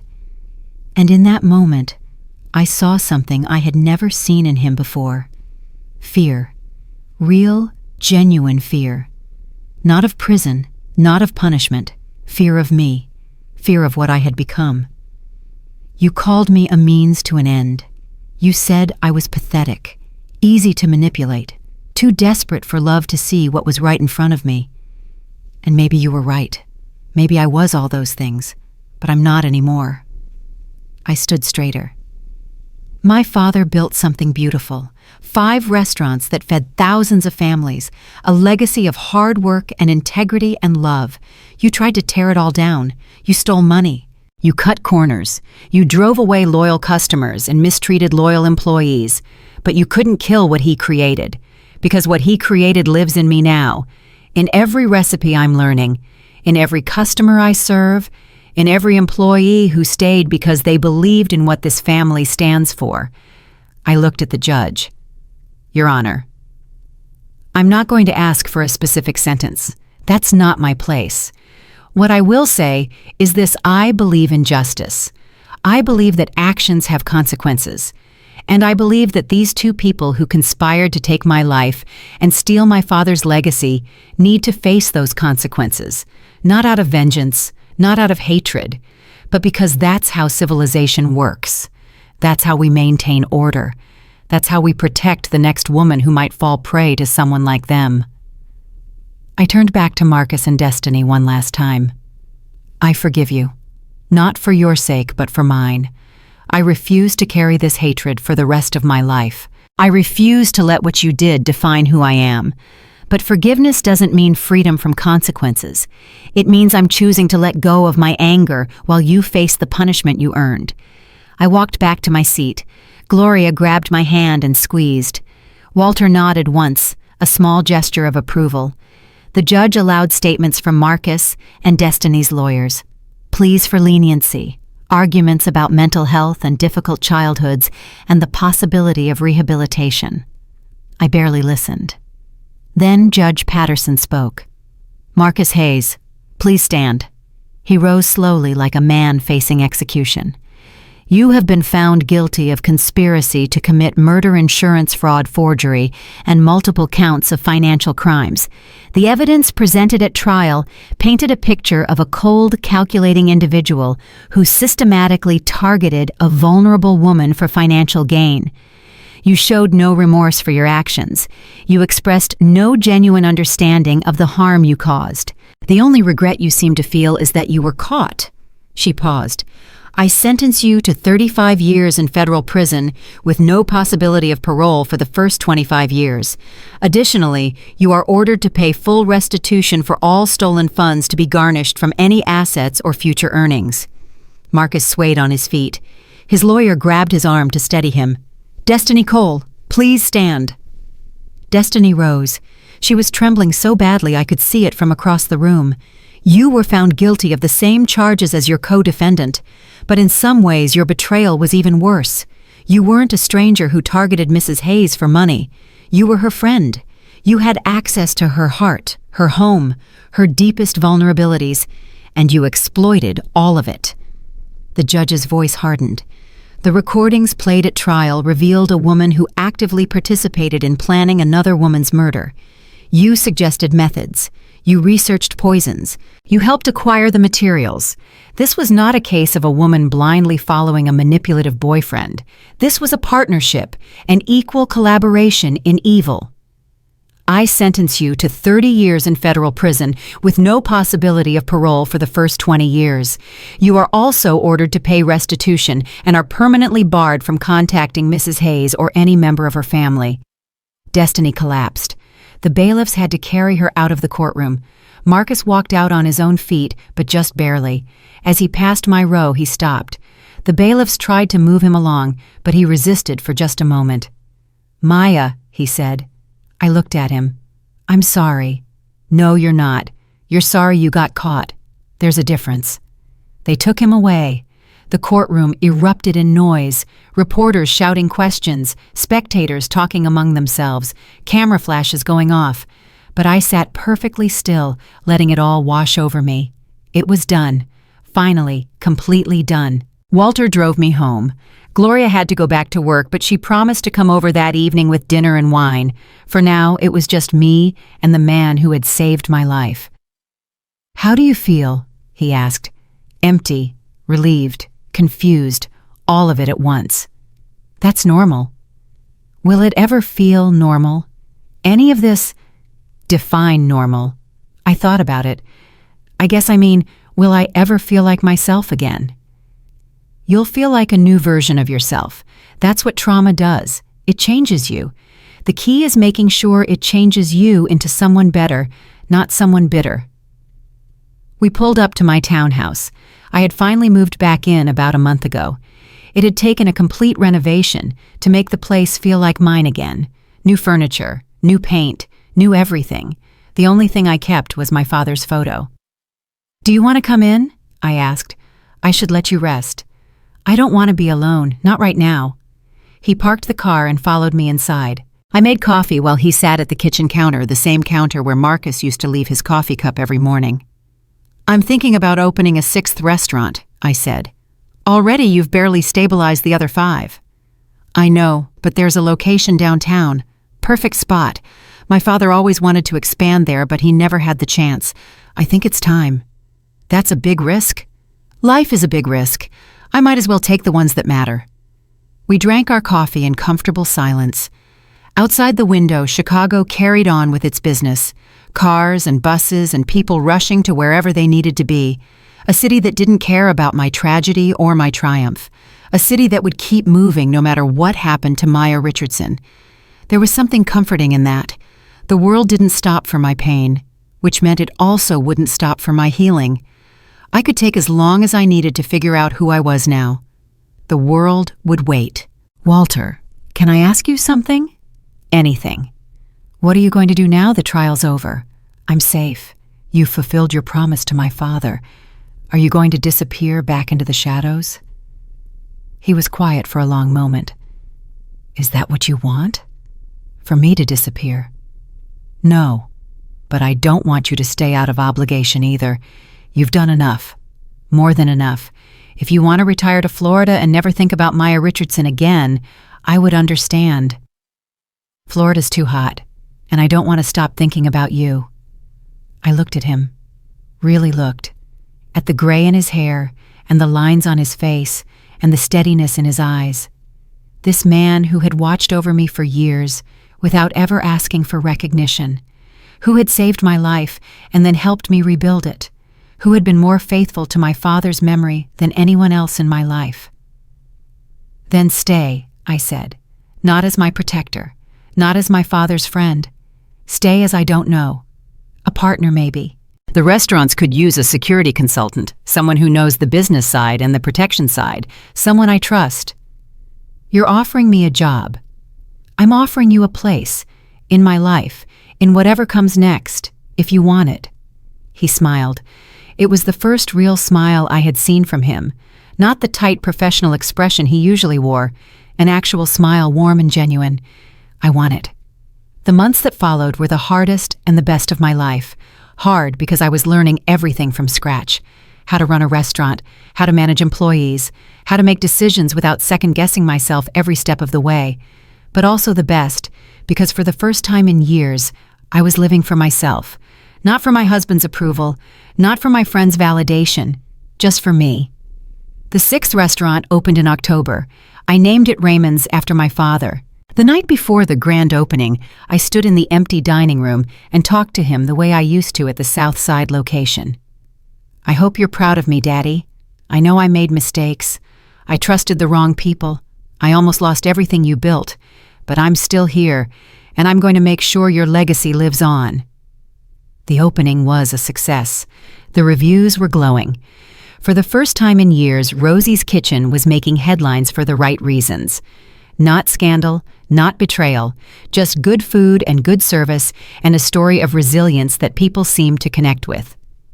Gloria became a regular presence in my life. We had lunch every Sunday just like I used to do with Destiny. Except this time the friendship was real. No hidden agendas, no secret plans, just 2 sisters who had finally found their way back to each other. Walter stayed too. True to his word, he became my business partner. His experience with security and his network of contacts proved invaluable as the restaurants expanded. But more than that, he became family. The kind of family you choose, not the kind you're born into. 1 year after the trial, I received a letter from the prison where Marcus was serving his sentence. I almost threw it away without reading it, but something made me open it. It was short, just a few paragraphs.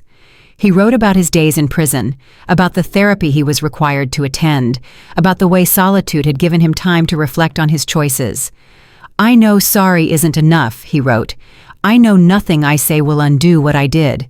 But I want you to know that I think about it every day, about the person I was and the person I became, about how I let greed and desperation turn me into a monster. I don't expect forgiveness. I don't even expect you to read this. I just needed you to know that somewhere in a cell in Indiana, there's a man who will spend the rest of his life regretting the way he treated you." I read the letter 3 times. Then I folded it carefully and put it in a drawer. I didn't write back. There was nothing left to say. Marcus was where he belonged, and I was where I belonged, and the distance between us was exactly what it should be. On the anniversary of that night at the airport, I drove to O'Hare. Not to the terminal, to the parking structure where Walter had stopped the car, where he had locked the doors and told me not to get out.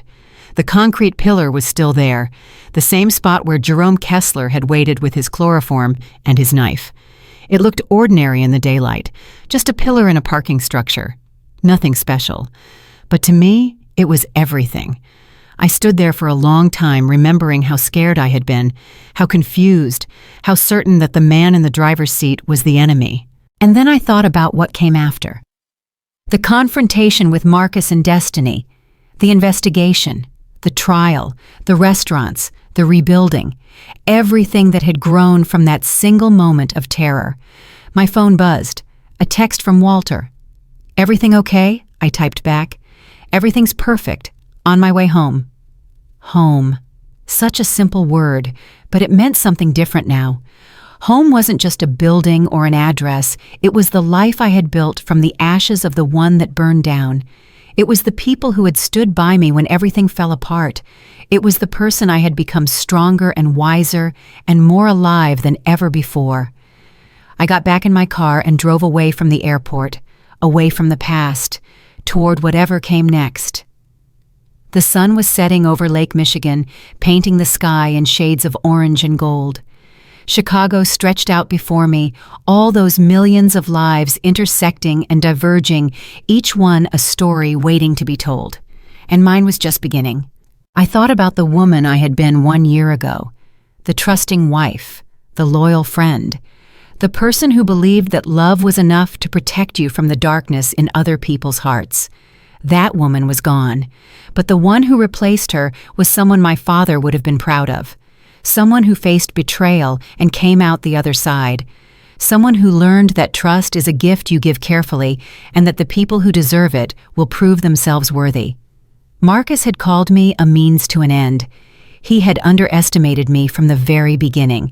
He thought my kindness was weakness. He thought my trust was stupidity. He thought he could take everything I had and leave me with nothing. He was wrong. Because the thing about fire is that it doesn't just destroy, it also purifies. It burns away everything that doesn't matter and leaves only what's real. And what's real is this: I am Maya Richardson. I am 58 years old. I am the daughter of a man who built an empire with his bare hands. I am the owner of 6 restaurants that bear his name and his legacy. I am a survivor of the worst betrayal a person can experience. And I am just getting started. If you're watching this, if you've stayed with me until the end, I want you to know something. Whatever you're going through, whatever darkness has found its way into your life, there is light on the other side. I know because I've been there. I've walked through the fire and come out the other side. It won't be easy. Healing never is. But it's possible. It's always possible. So trust yourself. Trust your instincts. And when someone locks the doors and tells you not to get out, listen. Because sometimes the people who seem like strangers are the ones who will save your life. And sometimes the people who claim to love you are the ones who want you dead. That's the truth I learned on a cold February night at O'Hare Airport. That's the truth that set me free. And that's the truth I'll carry with me for the rest of my days, however many I have left, as I build something beautiful from the ruins of everything I lost. My name is Maya Richardson, and this is my story. Not the end, just a new beginning.